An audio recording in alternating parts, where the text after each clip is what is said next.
বিধানসভায় না, that is your perspective, আপনার নিজের পার্সপেক্টিভ।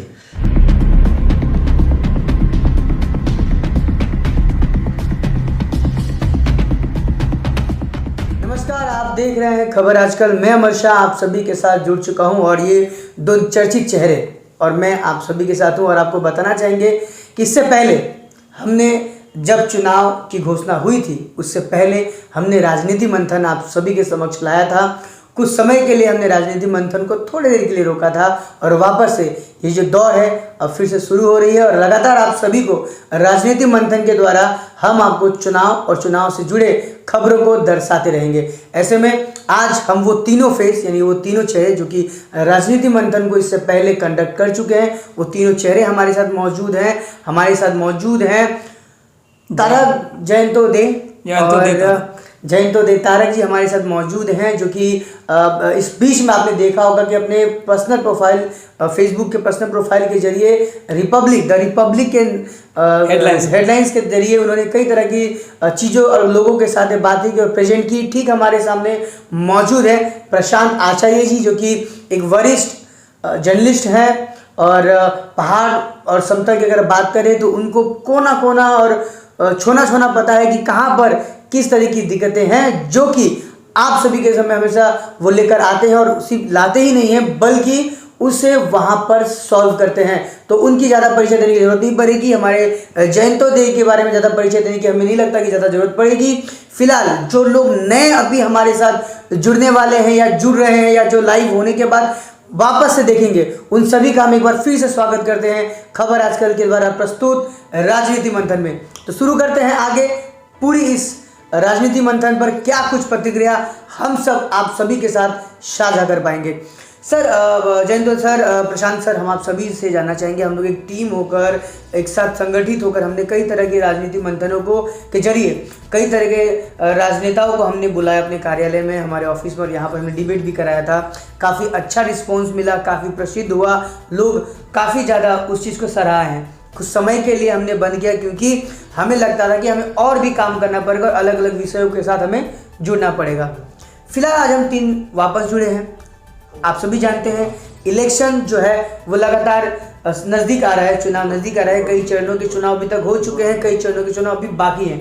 बात करें हमारे नॉर्थ बंगाल की तो यहाँ पर 17 अप्रैल को चुनाव होगा। उससे पहले जो राजनीतियाँ गर्म हो रही हैं, जो राजनीति में जो चुनाव के जो प्रचार और प्रसार में जो तेजी आ रही है, इस पर आप दोनों से प्रतिक्रिया लेंगे। हमारे साथ प्रशांत आचार्य जी हैं, जो कि पहाड़ और समतल की कुछ जगहों के बारे में, वहाँ की तकलीफ़ों के बारे में जानकारी देते हुए उन राजनेताओं को सजेस्ट करेंगे कि जब वो चुनाव प्रचार के दौरान घर और द्वार और गली गली में जा रहे हैं तो किन किन तकलीफ़ों को विशेष तौर पर देखना होगा। हमारे साथ जयंतो जी मौजूद हैं, उनसे भी जानेंगे कि उनका क्या एनालाइजिंग है इस पूरे चुनाव के ऊपर। तो आगे बढ़ते हैं। सबसे पहले हम मौका देंगे हमारे जयंतो सर को। सर थोड़ा सा हमारे दर्शकों को बताएं और एनालाइज करें कि इस बार का चुनाव कैसा होगा और किस नज़रिए से होगा। बहुत बहुत धन्यवाद अमर को। खबर आजकल सबको हम ये बताना चाहते हैं, आज हम लोग बैठे हैं तीनों तो बाहर में काम करते हैं। अमर है, मैं हूँ, ये प्रशांत है हमारा भाई, दोनों भाई, मैं भी हूँ। तो हमारा जो विचार जो है, हम लोग जो देखे हैं बाहर में काम करने का टाइम में, तो আমি একটা আরেকটা কথা বলে নিই, মাঝে মাঝে আমি একটু বাংলাও বলে দেবো। অতটা বাংলা হিন্दी যেহেতু আমার ভালো না, मैं कोशिश करूँगा ऐसा है ना, म नेपाली पनि भन्नुको कोशिश गर्छु।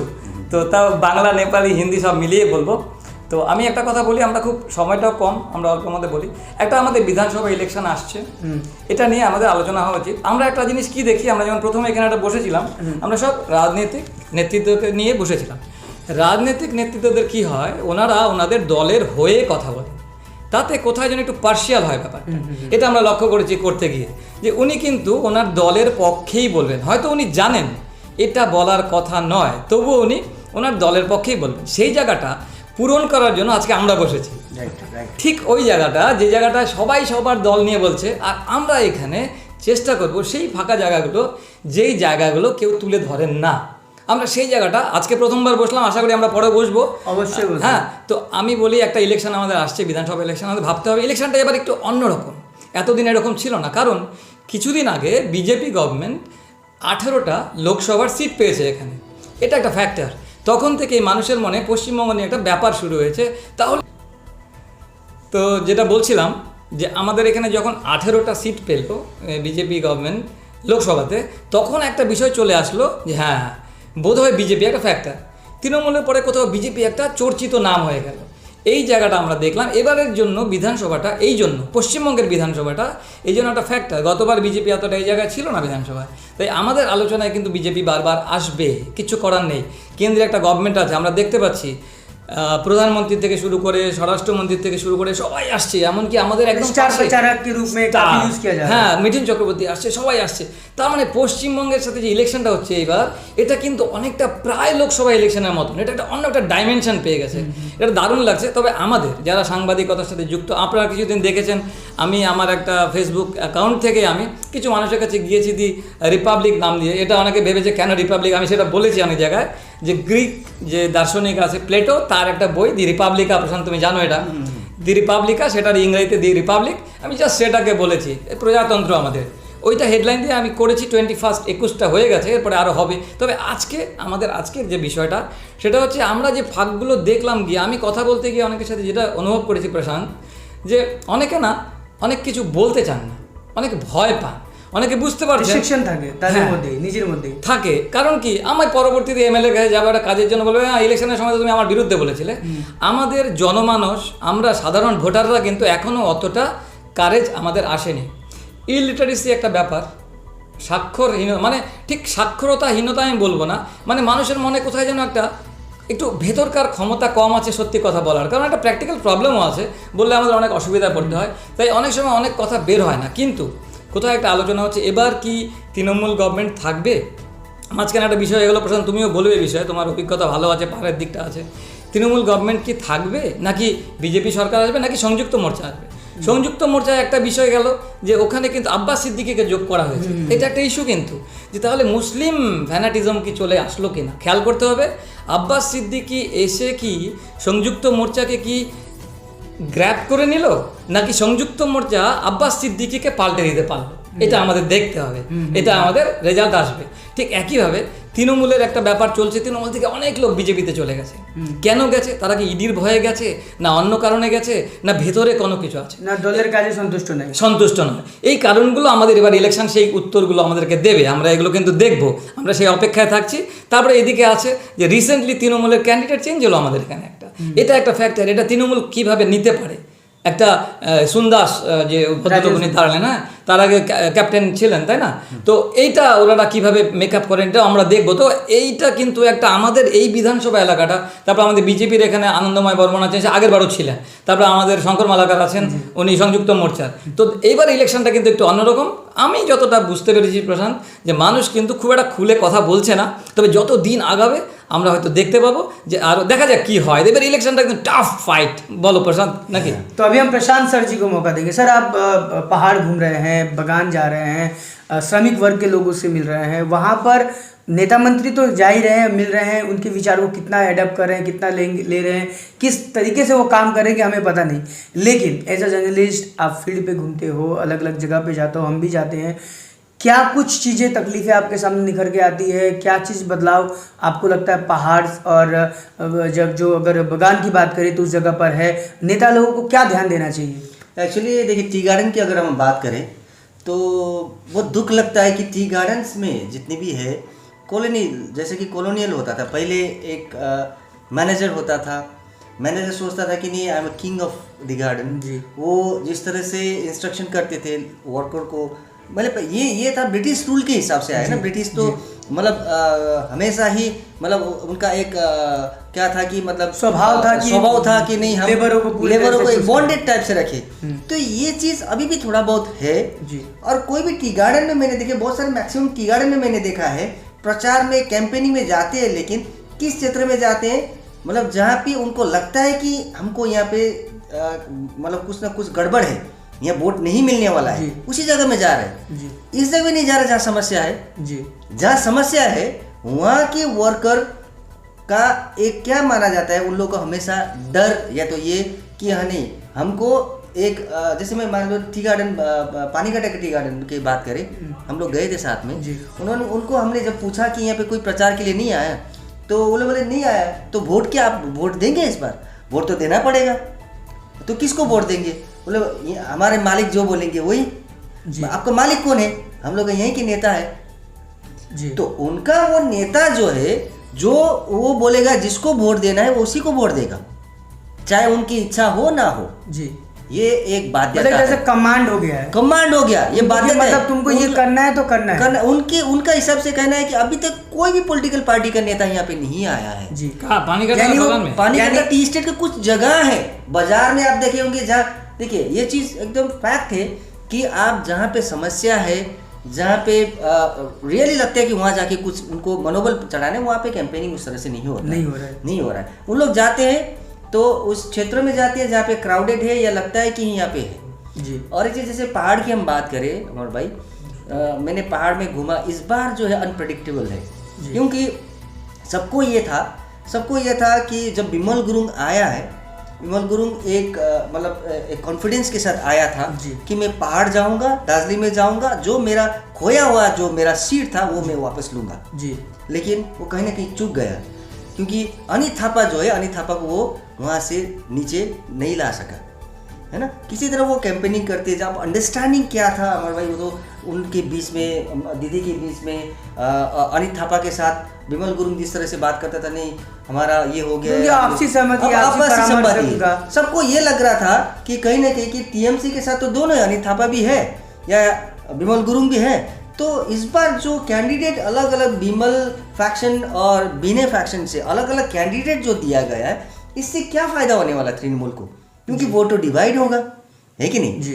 तो सबको ये था कि अगर दीदी एक टीएमसी, एक बिमल और एक विनय को अगर देता तो सॉलिड पहाड़ की जो है तीनों टीएमसी में आने का संभावना रहता था। ये एनालिस्ट जो है कहते हैं। थोड़ा सा मैं बीच में जो कैंडिडेट चेंज हुआ तृणमूल का, ये बिमल गुरुंग का प्रभाव है क्या ना इसमें? ऐसा बोला जा रहा है 100% तो देखिए वो उनका एक्सप्लेनेशन तो है कि नहीं, क्या उनका कुछ डॉक्यूमेंटेशन में प्रॉब्लम था या तो आर्मी के क्लियरेंस सर्टिफिकेट नहीं था, इनका एक लेकिन इनडायरेक्ट जब हमने देखा ये बात थी। लेकिन जब अभी हम जिस तरह से देख रहे हैं कि बिमल गुरुंग के जो सपोर्टर खुलेआम उनके साथ एक दोनों के झंडा लेके कर रहे हैं, तो कुछ ना कुछ इसमें है कि लगता है। और एक चीज आपने देखा होगा, आज की जो बड़ी डेवलपमेंट मैं बताना चाह रहा हूँ कि जो टीएमसी के नजर रख रहा था कि हील टीएमसी का स्टैंड क्या रहेगा जी, लेकिन आज उन्होंने बोला कि हील टीएमसी बिमल गुरुंग को सपोर्ट करेगा, यानी कि शांता छेत्री ने ये बात जी, शांता छेत्री। और जो पहाड़ में अभी टीएमसी स्ट्रॉन्ग माना गया है मिरिक में जी, है ना, पहाड़ में अभी तक भी, क्योंकि म्यूनसिपैलिटी हील टीएमसी की है। तो जो पहाड़ की जो बात करें तो hill TMC strong Mirik valley में है ना। तो इस हिसाब से आज जब मिरिक में राज्यसभा के हमारे एमपी शांता दीदी ने जो बात कही, तो कुछ ना कुछ तो अंडरस्टैंडिंग एक बिमल गुरुंग के साथ होके ही बिमल गुरुंग को लेके आया था, यह माना जा सकता है। अभी अनित थापा का जो चेयरमैनशिप से मतलब इलेक्शन कमीशन की तरफ से वो इधर आना और उनके साथ सपोर्ट नहीं करना, कहीं ना कहीं तो फेवरिज्म, यानी कि बिमल गुरुंग के साथ तो दीदी का है, ये माना गया है आज तो। लेकिन हम ये मान सकते हैं कि अभी जैसे कि अगर पहाड़ की बात करें तो कोई भी मतलब भारी, कोई भी पार्टी मतलब भारी नहीं लग रहा है। कोई ऐसा होता है ना कि नहीं इस बार ये जीतेगा जी, माना नहीं सकता है। क्यों? ठीक है, बीजेपी का स्टैंड है, स्ट्रांग है, बीजेपी का ये था, लेकिन कैंडिडेट जिस हिसाब से बीजेपी ने दिया है, पब्लिक को वो मतलब उनको भाया नहीं। अब शुभो प्रधान जो था पॉलिटिकली उतना मतलब उनका स्ट्रॉन्ग, ये है पहाड़ की बातें। सर एक चीज मुझे बताइएगा कि जैसे कि ये तो हो गया पॉलिटिकल विचारधारा, जो आपस में उनकी नीति चल रही है, उनका अपना आंकलन चल रहा है, लेकिन जमीनी स्थिति पर जब हम बात करें वोटरों को, क्योंकि हर पार्टी अपने अपने अंदाज में, अपने अपने तरीके से वोटरों को आकर्षित कर रहा है, उनके घर द्वार गली में जा रहा है, उनसे वोटर मान रहा है, तो कितना जागरूक होना पड़ेगा उन वोटरों को जो सही निर्णय सही समय पर ले पाए, उस पर क्या कहेंगे आप? नहीं, मेरा एक मतलब देखिए, ये तो हम एनालिस्ट, हम लोग सभी का अपना एनालिज्म है, हम एनालिस्ट करते हैं। देखिए, अब सबसे बड़ी बात तो है कि अब नेशनल पर्सपेक्टिव में देखा जाए तो देश के निर्माण कौन करेगा, कौन सा पॉलिटिकल पार्टी देश का निर्माण कर सकता है, देश की सुरक्षा कर सकता है, उस हिसाब से हमको पार्लियामेंट्री इलेक्शन में, उसी तरह से हमको सोचना चाहिए। जी। और जब विधानसभा की बात आती है तो विधानसभा में आप किसको इजीली अप्रोच कर सकते हो, आपका काम यानी कि आपका डेवलपमेंटल प्रोजेक्ट्स या आपका पर्सनल प्रॉब्लम्स, या तो आपको कभी भी कुछ आए तो आप किसको एक्सेस कर सकते हो, उस हिसाब से हम जो कैंडिडेट को हमको देखना चाहिए कि कौन सा कैंडिडेट हमारे लिए कुछ काम कर सकता है। यानी कि आप मानते हैं कि विधानसभा इलेक्शन में आपको पार्टी पॉलिटिक्स से हटके चेहरे पर विश्वास करना चाहिए। यानी कि चेहरे पे भी नहीं, वो जो व्यक्ति जिस चेहरे की बात कर रहे हैं हम, वो ऐसा चेहरा हो जो जिसे लगे कि वो मेरे बुरे वक्त पे काम आएगा। ये कोई पॉलिटिकल डिस्कशन नहीं, लेकिन एक चीज मैं आपको उसी हिसाब से मैं एक एग्जांपल देना चाहता हूँ कि भारतवर्ष में कम्युनिस्ट का कोई भी गवर्नमेंट बॉडी नहीं है। एक तरह से जो स्ट्रांग एक समय में माना जा सकता था, वो अभी इंडिया से कम माना गया कि सभी जगह में कम्युनिस्ट वैनिश हो रही है ना, वैनिश हो रही है। लेकिन एक आप देखिए, एक व्यक्ति की वजह से अभी भी सिलीगुड़ी म्युनिसिपल कॉर्पोरेशन में आप देखिए तो कम्युनिस्ट का ही स्टैंड था, यानी कि वो व्यक्ति था अशोक भट्टाचार्य। अशोक भट्टाचार्य का जो डाउन टू अर्थ पर्सनालिटी, वो उनका जो बिहेवियर, उनका जो लॉयल्टी, ये सबको देख के उनको इतने सालों से, जब टीएमसी का दबाव भी था, टीएमसी सारे जगह जीत रहे थे, लेकिन एक सीट उन्होंने जीता। प्रशांत, मैं थोड़ा टोकूं जी, ये कंट्राडिक्ट हो गया। जैसे যে অশোক ভট্টাচার্য একটা ফ্যাক্টর, হ্যাঁ, তো আবার তুমি পাশাপাশি বলছো একটা কথা যে কমিউনিজম চলে যাচ্ছে, হ্যাঁ, তার মানে ব্যক্তিকে যদি আমরা গ্লোরিফাই করি দল বাঁচানো যাবে না। হ্যাঁ, তুমি যে কথাটা বললো যে একটা ব্যক্তিকে দেখে আমরা ভোট দেবো, এটা কিন্তু পঞ্চায়েত ইলেকশনে হয় না। আমি বলি বিধানসভায় দ্যাট ইজ ইয়োর পার্সপেক্টিভ, আপনার নিজের পার্সপেক্টিভ, আপনার যেভাবে বলছেন যে আপনি আপনার দেখেন, এটা তো ক্লোজ আমার তো কি যেটা মনে হয় সিভিক বডিতে হয়, আমার মনে হয় যে বিধানসভাতে আমার ব্যক্তিত্ব, আমি ইয়ে বলছি না কি সবাইকে করতে পারে, আপনার বিচার আলাদা হতে পারে, আমার বিচার আলাদা হতে পারে, আমার যেটা আমার অভিজ্ঞতার হিসাবে, আমি ছোটবেলা থেকেই যেটা দেখে আসছি ওই হিসাবে, মানে জাস্ট একটা এক্সাম্পল দিলাম যে Ashok Bhattacharya why being an old man, আমি এখন অব্দি দেখেন একটা বয়স তো, একটা ক্রেজ তো আছে, এখনো স্পিরিট আছে। আমি একটা জিনিস বলবো, বিইং আ জার্নালিস্ট, আমি নাম নিব না, অনেকজনকে আমরা যখন দরকার হয় ওদের রিয়াকশনটা নেওয়ার জন্য আমরা ফোন করি, ফোন তুলেন না, হতে পারে যে পলিটিক্যাল লিডার্স বিজি, কিন্তু একটাই ব্যক্তি আমি পেয়েছি 22 বছর আমার জার্নালিজম এক্সপিরিয়েন্সে, mister Ashok Bhattacharya, he call backs. ও যদি ফোনটা না তুলেন কিন্তু ফোন করে বলবেন যে হ্যাঁ আপনি আমি বিজি, ফোন করেছেন। তাহলে তুমি কি বলবে যে একটা ভালো মানুষ কিন্তু একটা ভালো মানুষদের দল বাঁচানো গেল না? না না, আমি ওই জায়গাটাই বারবার বলতে যাচ্ছি যে দলটা চলে যাচ্ছে, ওনার দলটা। ये तो जनता के ऊपर डिपेंड करता है, जनता के ऊपर, ये तो वो डिसाइड करेगी कि रखना है कि नहीं रखना है। राइट, उनको यही चीज, अगर उनका अच्छा चेहरा है, अगर वो अच्छा काम करते हैं, या वो या कोई भी राजनीति में ऐसे आदमी आना चाहिए। এটা হলো ব্যাপার। मैं आपको बता रहा हूँ, इसीलिए मैं बोल रहा हूँ ना कि अगर मान लीजिए सीपीएम पूरा वैनिश हो रहा था, पॉलिटिकल को हिसाब से देखता, तो जनता क्यों सिर्फ उस व्यक्ति को जिताता जो कि पॉलिटिकल कलर होते हुए भी उनको क्यों वोट दिया?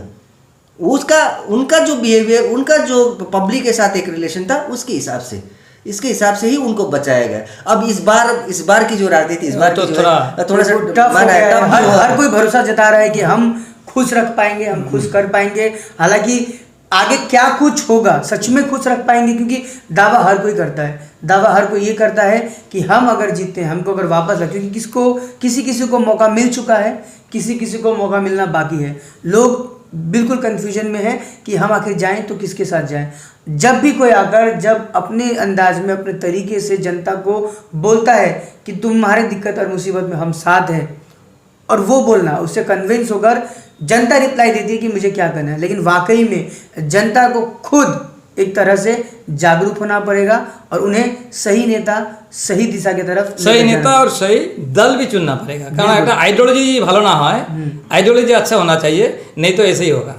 जी नहीं, आइडियोलॉजी मैटर्स। नहीं, फॉर एग्जांपल आपको मैं बता रहा हूँ, जैसे आपके हिसाब से बोला, दल चुनना भी पड़ेगा, ये भी कैंडिडेट आपने जो हिसाब से बोला ना, कि मान लीजिए पब्लिक अगर अवेयर होके, है ना, व्यक्ति विशेष जो है ना, व्यक्ति को, सारे व्यक्ति को अच्छे होने से उनका ऑटोमेटिकली वो क्या रहेगा बाद में कि उनका काम करने का रवैया जो अलग बदल सकता है, या तो जो अपोजिशन या तो हो सकती है कि जिसको लगेगा कि हाँ इस बार तो कनाडा में कैसा इलेक्शन होता है आपको बता रहा हूँ, एक बार एक चांस देते हैं, अगर वो नेता या उस पॉलिटिकल पार्टी काम नहीं करते तो नेक्स्ट बार ठीक उल्टा हो जाता है।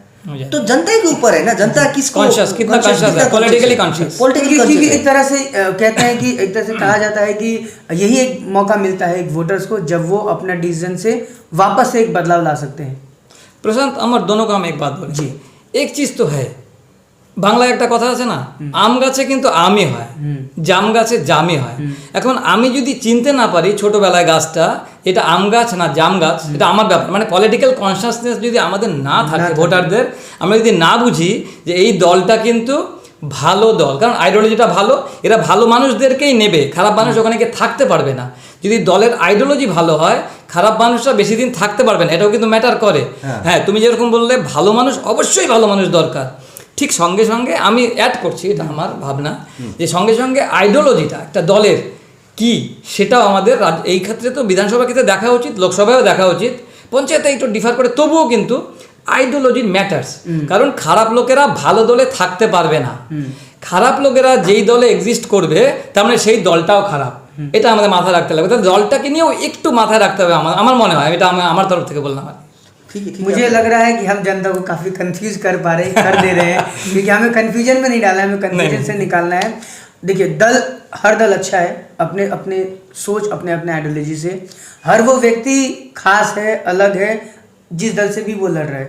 लेकिन यहाँ बात आती है समस्या, हर एक समस्या में हर एक जगह पर अलग अलग समस्या हैं, अपने समस्याओं को कैसे हम अपने नेता से सॉल्व करवा सकते हैं, ये चीज़ हमें सीखना चाहिए। जनता को मतलब ये चीज़ को नागरिक को सचेतन होना चाहिए जी। तो ये अगर चीज़ होती है और उनका विश्वास बढ़ता है कि जिसे भी हम ला रहे हैं, चाहे वो किसी भी पार्टी से हो, किसी भी वर्ग से हो, अगर हम उसे ला रहे हैं तो वो हमारे लिए कितना काम करेगा। क्या वाकई आज के दिन जब हम वो हाथ जोड़कर वोट मांग रहा है, कि वाकई हमेशा से कहावत बनता है कि नेता आते हैं हाथ जोड़कर वोट मांगते हैं और उसके बाद वो दिखाई नहीं देते हैं जीतने के बाद, चाहे वो हारने के बाद। भाई ये राइट आपने जो बताया, शायद आपके सामने भी एक लेडी ने आपको शायद आपके प्रश्न के जवाब भी दिया था, शायद आपको पता है कि जब हम बीमार होते हैं या तो हमको जब प्रॉब्लम होती है तो कोई सहयोग करने के लिए या कोई गाड़ी भी मांगती है तो गाड़ी नहीं आती है, लेकिन जब वोट के दिन तो घर तक गाड़ी पहुंचता है। वोट के दिन जब हमारा पाँव खराब है, ये है, उस दिन हमारे घर तक आके घर तक छोड़ देता है, উঠাकर डालते हैं। এটা প্রশান্ত এত ভালো কথা বলেছো, এটা আমাদের কিন্তু ভীষণভাবে বলা উচিত যে আমরা একটা জিনিস লক্ষ্য করি, যখন ভোট আসে, যেটা কথা হলো ভোটের সময়, ভোটে দাঁড়ানো মানে কি, সবাই এত পাগল, অফিসিয়ালি মানুষের কাজ করার জন্য এত লোক পাগল, তাহলে বাকি সময় এই লোকগুলো যায় কোথায়? তাহলে এটা আমাদের ভোটারদেরকে ভাবতে হবে। হঠাৎ আমাদের একটা জিনিস টি গার্ডেনের ভিলেজে আমি দেখেছি, টি গার্ডেনের গ্রামে আমি দেখেছি, ওই দিনকে সবাই লোককে বলাবে কালকে খাওয়া কিন্তু ওখানে মাংস ভাত, मांस भात, मतलब मांस भात के ऊपर क्या वोटिंग हो रही है, हमारा भविष्य जाएगा। उस दिन आपको मैं लिटरली बोलूँ, उस दिन कहीं पे पहाड़ पे खसी, अच्छा, बोलते हैं खसी का मीट खिलाते हैं इवन, है ना। तो ये भोज जो लगता है, कैसे भी नॉन वेज मटन भात, चिकन भात और मछली भात से चेंज हो सकता है। ये कितना दुख का बात है, हमारा देश में, हमारा राज्य में अभी भी ऐसे है जो मटन देके वोट ले सकते हैं, मटन देके वोट ले सकता है। ये नहीं होना चाहिए। सस्ता है वोट, ये नहीं इतना सस्ता है हमारा समाज, इतना सस्ता है हमारा दुख तकलीफ, हमारा बच्चे का भविष्य खेलना, इतना हम वोटर कॉन्शियस होंगे तो। और एक चीज भी अभी भी दादा को मैं बोलना चाह रहा हूँ, अभी भी ऐसे लोग भी गांव में, अभी भी ऐसे गांव में लोग हैं जो कि मानते हैं कि हम जो वोट दे रहे हैं ना, वो वोट कहाँ पे दे रहे हैं उनको पता लगता है। ये चीज अभी भी है, कॉन्शियसनेस मतलब लोग में जो है ना, पकड़ लेगा कोई, इसीलिए वो डर से भी अपनी जो है वोट, अपना वोट जो अपने हिसाब से दिल का वोट नहीं देते।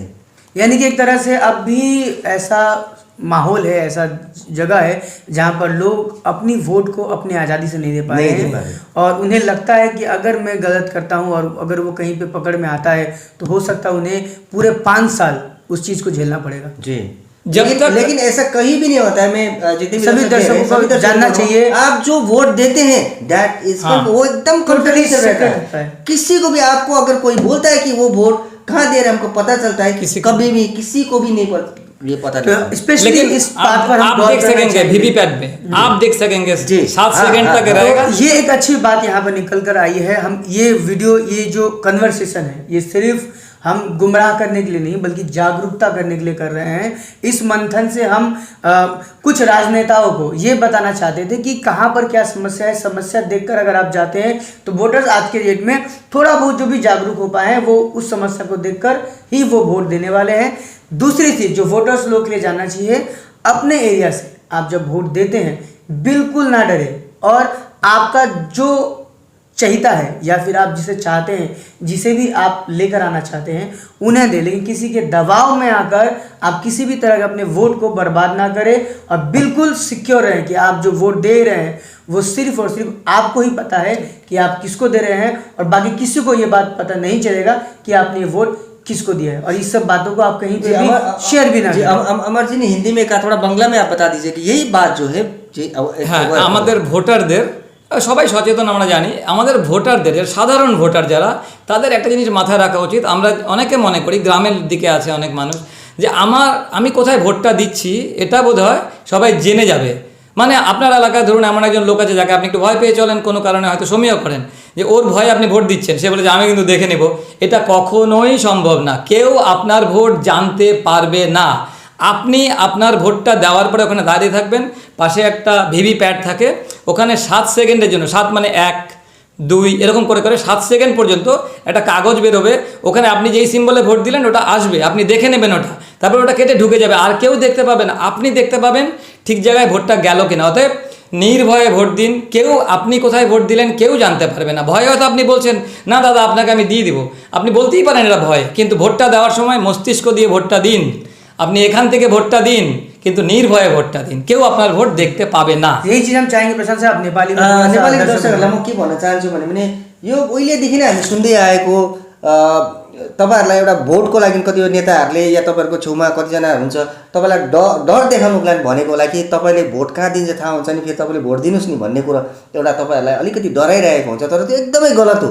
कसैले पनि म भन्छु तपाईँलाई, त्यो भित्रै जति इलेक्सन डिपार्टमेन्टको होस् या त्यहाँको एजेन्टहरू होस्, पोलिङ एजेन्ट होस्, या कसैले पनि तपाईँले दिएको भोट तपाईँलाई मात्र थाहा हुन्छ। स्क्रिनमा त्यहाँ थाहा हुन्छ, तपाईँले बटन थिच्ने बित्तिकै त्यहाँनिर तपाईँलाई थाहा हुन्छ मैले भोट दिएँ कि दिएन, यो भोट कास्ट भयो कि भएन, ती नै आउँछ। तर अरू कुनै पनि व्यक्तिलाई त्यो बारे कसैले पनि थाहा हुँदैन। त्यसैले गर्दाखेरि आफ्नो भोट आफूले सोचेर मात्रै हो, कसैको दबावमा नदिनु भन्ने अनुरोध गर्न चाहन्छु।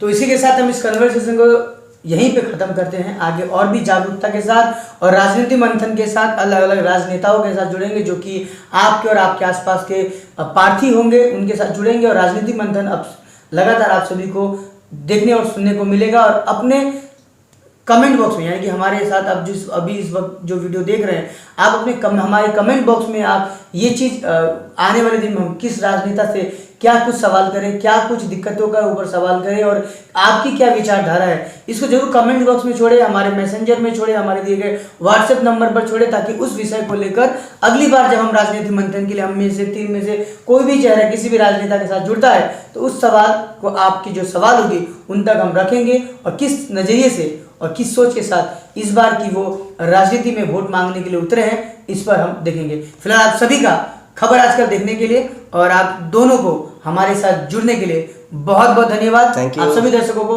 लगातार यही रिक्वेस्ट करते रहेंगे, खबर आजकल के पेज को लाइक और फॉलो कर ले और हमारे साथ बने रहने के लिए हमें जरूर सहयोग करें। आप सभी का बहुत बहुत धन्यवाद। Thank you.